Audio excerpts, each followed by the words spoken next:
Hello class 9। आज हम लोग नया चैप्टर स्टार्ट करने वाले हैं। Chapter 3 types of software. हम लोग ने लास्ट 2 चैप्टर पढ़े कंप्यूटर सिस्टम के बारे में, टाइप्स ऑफ हार्डवेयर पढ़ा। अब हम लोग नेक्स्ट चैप्टर है टाइप्स ऑफ सॉफ्टवेयर। तो पहले तो आप लोग ऑलरेडी होमवर्क कंप्लीट कर लिए होंगे, बहुत अच्छी बात है। तो आज हम लोग चलते हैं टाइप्स ऑफ सॉफ्टवेयर। तो मैंने आपको ये बताया था क्लास कि हार्डवेयर क्या होता है और सॉफ्टवेयर क्या होता है। हार्डवेयर क्या होता है? We can touch it and feel it. We can touch it and feel it. ये क्या है? हमारा अपने हम इसको हार्डवेयर है ना, हम टच कर सकते हैं, फील कर सकते हैं कि यहाँ ये है। बट इन सॉफ्टवेयर इसका just opposite, we can not touch it, only we feel it. हम सॉफ्टवेयर को टच नहीं कर सकते। जैसे आपका मोबाइल है, आप क्या क्लिक करते हैं, टच करते हैं, आप फील कर रहे हैं। हम उसको सॉफ्टवेयर को, क्या आप टच पैड को टच कर रहे हैं, ना कि सॉफ्टवेयर को टच कर रहे हैं, है ना। तो टाइप्स ऑफ सॉफ्टवेयर में हमने क्या किया, ये हार्डवेयर होता है जिसमें हमने क्या किया, it is physical device, it is physical equipment and we can touch it and feel it. Is software का इट इज अ प्रोग्राम। हम सॉफ्टवेयर को ऐसे ही बोल सकते हैं, it is a program, we can only feel not touch it. तो हमारे क्या कहलाता है? सॉफ्टवेयर कहलाता है। सॉफ्टवेयर ये भी कह सकते हैं, it is a program, program that govern the operation of a computer system, जितने भी कंप्यूटर सिस्टम के ऑपरेशन को क्या ये गवर्न करता है, ये प्रोग्राम होता है। ठीक है क्लास, अब समझ गए ना कि हार्डवेयर और सॉफ्टवेयर में क्या अंतर होता है ना। अब आता है सिस्टम सॉफ्टवेयर। सिस्टम सॉफ्टवेयर क्या होता है? सॉफ्टवेयर का मतलब तो आप समझ गए ना कि एक प्रोग्राम है जो गवर्न करता है इंस्ट्रक्शन को, जितने भी सारे इंस्ट्रक्शन उनको क्या गवर्न करता है, और ऑपरेशन को govern the instruction of operations of computer system. तो इसी तरह सिस्टम सॉफ्टवेयर के it manage the instruction, it govern the instruction and manage the systems, it manage the systems. आप किसका कि कौन सा सिस्टम? Computer system. एक सॉफ्टवेयर का एक इंस्ट्रक्शन है, इंस्ट्रक्शन क्या है? प्रोग्राम है। प्रोग्राम को क्या करता है? ये क्या करता है? मैनेज करता है और गवर्न करता है सारे इंस्ट्रक्शन को, और सारे इंस्ट्रक्शन को गवर्न करता है। तो वो क्या कहलाता है? System software.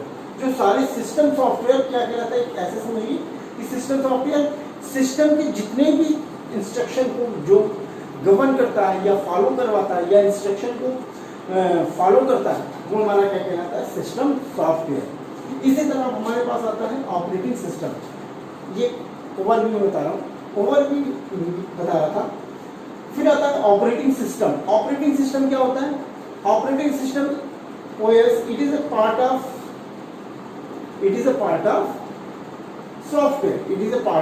सॉफ्टवेयर।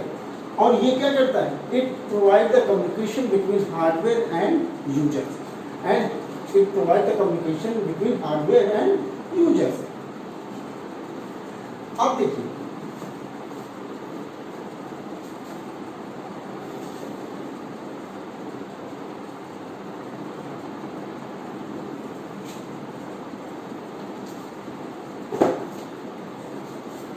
आप लोग को समझ गए ना कि हार्डवेयर क्या है, सॉफ्टवेयर क्या है, और system software refer to the program that control the internal computer operation and make best use of the hardware. Operating system क्या है? ऑपरेटिंग सिस्टम मैंने आपको बताया ना, इट प्रोवाइड द कम्युनिकेशन कैसे?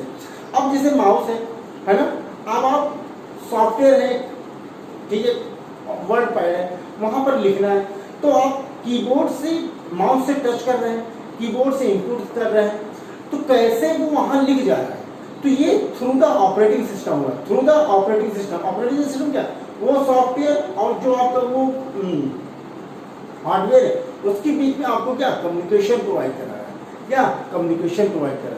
इसको क्या कहते हैं? Operating system. क्लियर है क्लास? क्या कहता है? Operating system. An operating system is a program which act as an interface between users and the hardware, all the computer resources. All the computer resources means ये सब, जैसे printer हुआ, keyboard हुआ, mouse हुआ, device जैसे आपका speaker हुआ, तो क्या ये सब सारी चीजें होता है। अब हम आते हैं लैंग्वेज प्रोसेसर, जैसे जिसको हम कहते हैं ट्रांसलेटर।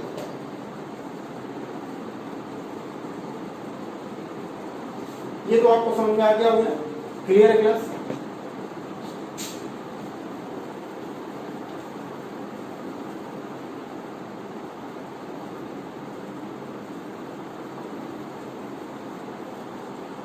अब आता है लैंग्वेज प्रोसेसर।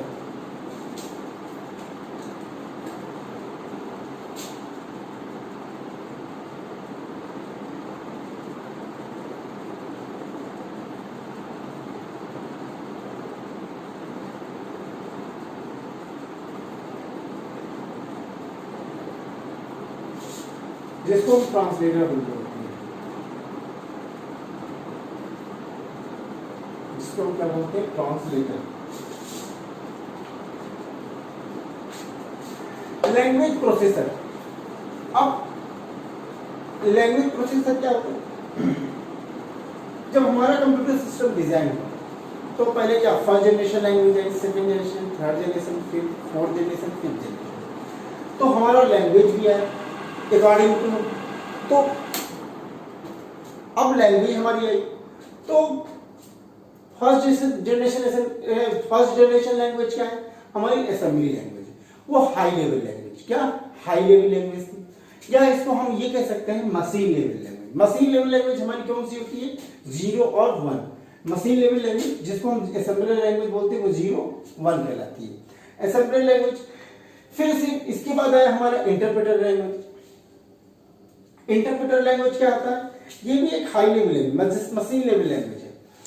ये भी हमारा assembler as well assembler language की तरह ही इसका यूज होता था। बस हमारे पास इंटरप्रेटर लैंग्वेज में क्या आ गया, थोड़ा सा हम लोग निमोनिक कोड यूज करना शुरू हो गए।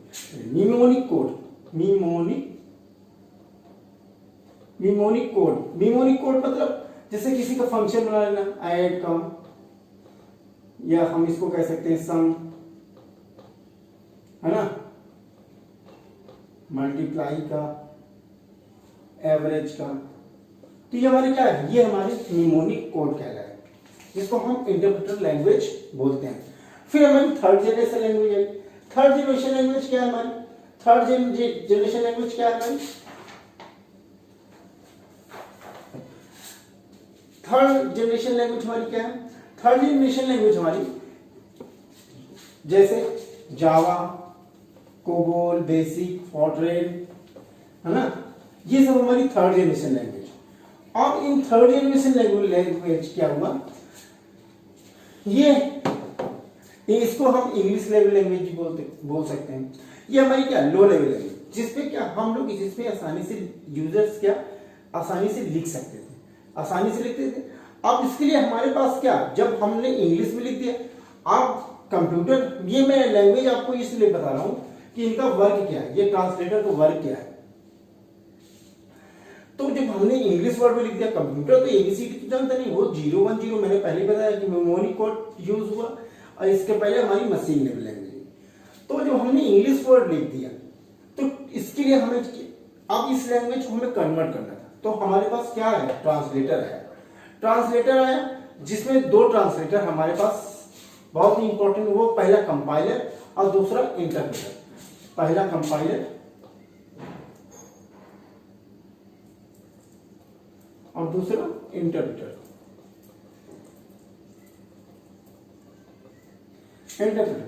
कंपाइलर क्या करता था, ये हाई लेवल लैंग्वेज को लो लेवल लैंग्वेज में चेंज करता है, ये भी हाई लेवल लैंग्वेज को लो लेवल लैंग्वेज में चेंज करता है। तो दोनों में अंतर क्या है, ये याद रखना। कंपाइलर हमारा क्या करता है, एक बार में इस प्रोग्राम को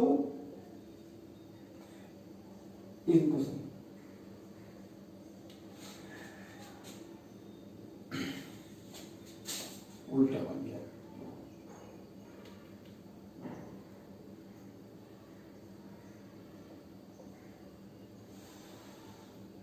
इंटरप्रेटर एक बार में ये इंटरप्रेटर लैंग्वेज चेक करता है। देखो दोनों हाई लेवल लैंग्वेज को लो लेवल लैंग्वेज में चेंज करते हैं या मशीन लेवल लैंग्वेज में चेंज करते हैं। दोनों अंतर क्या है? कंपाइलर हमारा लाइन बाय लाइन चेक करता है और एरर शो करता है। लाइन बाय लाइन चेक कर देगा और जिस लाइन में एरर होगा उसको आपको तुरंत एक्शन बताएगा, आपको मैसेज शो कर देगा।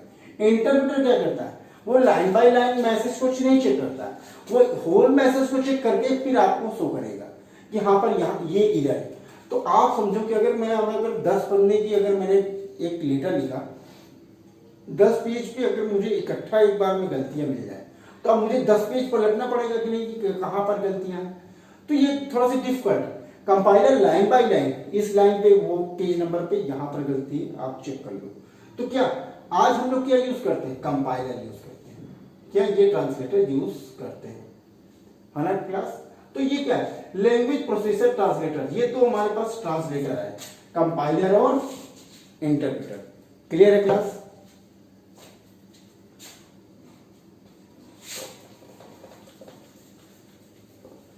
तो आज आप लोगों ने क्या क्या पढ़ा? आप लोगों ने पढ़ा हार्डवेयर, सॉफ्टवेयर, सिस्टम सॉफ्टवेयर और ऑपरेटिंग सिस्टम। तो टाइप्स ऑफ सॉफ्टवेयर में आते हैं, ये टाइप्स ऑफ सॉफ्टवेयर में आते हैं।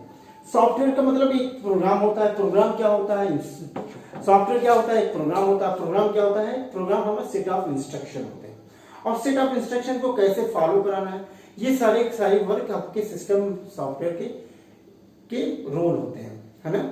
तो सिस्टम सॉफ्टवेयर की इंटरनल कंप्यूटर, जितने भी इंटरनल प्रोसेस है कंप्यूटर सिस्टम को, उसको मैनेज करना, उसको सेट ऑफ इंस्ट्रक्शन को फॉलो कराना, गवर्न कराना। ठीक है क्लास? फिर इसके बाद हम लोगों ने ट्रांसलेटर पढ़ा। सॉफ्टवेयर का ही एक पार्ट है कि अगर ये सारी चीजें जब लिखी हुई हैं तो आप इनको कैसे ट्रांसलेट करोगे। तो आपके पास इंटरप्रेटर और कंपाइलर है। तो इतनी आज की क्लास, इतना ही क्लास। ये आप लोग एक बार इसको अपने से खुद से रिवीजन करिएगा, जहां पर नहीं आए आप मुझसे जरूर पूछिएगा। ठीक है class? Okay, thank you so much.